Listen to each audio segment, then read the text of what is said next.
lift up microphone. Oh, we'll do that later. Next to the vape.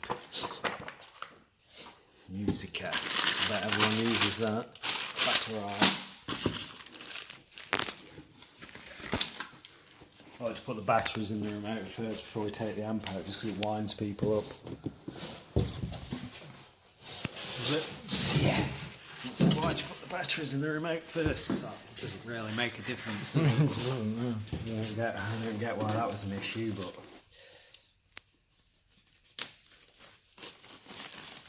What's on the back? Oh my god, it's got a component input. And composite input. Well, that is dead, but it'll convert it. I thought they were extinct. It'll do analog to digital, won't it? And put it out the HDMI, 2-pin kettle.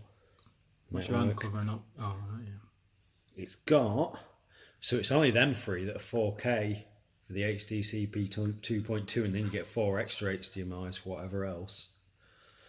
Cool. 1, 2, 3, 4, 5. Surround back or bi-amp in.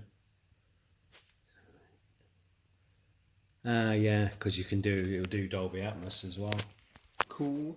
Twin subs. Optical ins.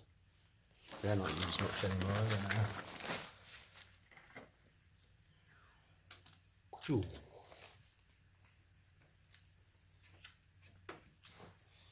And another HDMI in. Auxiliary. Mic setup, we'll do the mic setup in a bit and all. Cool, that's it.